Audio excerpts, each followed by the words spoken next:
தமிழகத்துல நாய்க்கடி பாதிப்பு அதிர்ச்சி தர அளவுக்கு அதிகரிச்சிருக்குன்னு சொன்னா நம்புவீங்களா?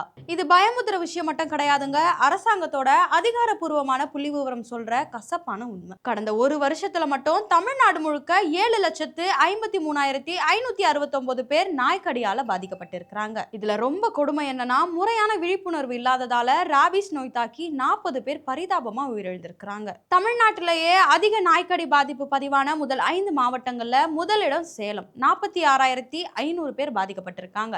6 பேர் ராபிஸ் தாக்கியுமே உயிரிழந்திருக்கிறாங்க. இரண்டாவது இடத்துல திருச்சி. 36,596 பேர் பாதிக்கப்பட்டிருக்கிறாங்க. ஒருத்தர் அதுல உயிரிழந்திருக்கிறாங்க. மூன்றாவது இடத்துல திருவள்ளூர். 33,854 பேர் பாதிக்கப்பட்டு 3 பேர் உயிரிழந்திருக்கிறாங்க. சரி, நம்ம தலைநகர சென்னையோட நிலைமை தான் என்ன?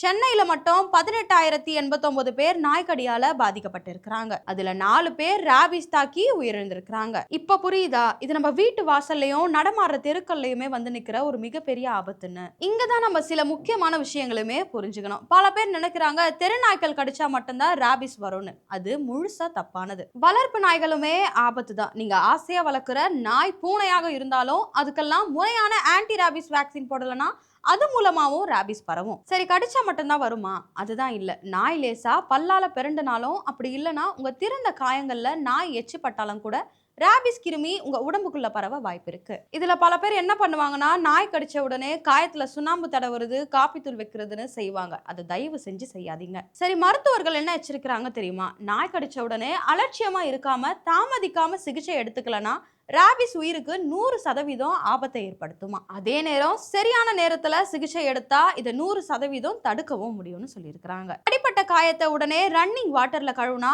அதுவே 70% வைரஸ் கிருமிகளை அழிச்சிரும். அப்புறம் உங்க வீட்டு பக்கத்துல இருக்கிற அரசு மருத்துவமனை, அப்படி இல்லைன்னா ஆரம்ப சுகாதார நிலையத்துக்கு உடனே போங்க. அங்க ராபிஸ் தடுப்பூசிகளே இலவசமா கிடைக்குது. நாய் கடிச்சனால 0ன்னு வச்சுக்கிட்டா 3வது நாள், 7வது நாள், அப்புறம் 28வது நாள்னு 4 தவணைகளா போடப்படுறோம் தடுப்பூசிய ஒரு நாள் கூட தவறாம போட்டுக்கணும். அதுலயும் காயம் பெருசா இருந்தா இம்யூனோகுளோபுலின்ற சிறப்பு ஊசியையும் மருத்துவர்கள் பரிந்துரைப்பாங்க. ராபிஸ் நோய்க்கு இன்னைக்கு வரைக்கும் உலகம் முழுக்க முறையான மருந்து கண்டுபிடிக்கவே படல. அதாவது ராபிஸ் அறிகுறி ஒருத்தருக்கு வந்துடுச்சுன்னா அவங்கள காப்பாத்துறது 100% சாத்தியமே இல்ல. ஆனா முன்னெச்சரிக்கையா தடுப்பூசி போட்டுக்கிட்டா 100% நம்ம உயிரை காப்பாத்திட முடியும். விலங்குகளை நேசிக்கிற நம்ம அதே நேரத்துல நம்ம உயிரையுமே பாதுகாக்கணும். நாய் கடிச்சா அலட்சியப்படுத்தாதீங்க. இந்த மாதிரி தகவல்களை தெரிஞ்சுக்க டைலாக் தமிழ் சேனலை ஃபாலோ பண்ணி இந்த வீடியோக்கு ஒரு லைக் போட்டு உங்க ஃப்ரெண்ட்ஸ் அண்ட் ஃபேமிலிக்கு ஷேர் பண்ணுங்க.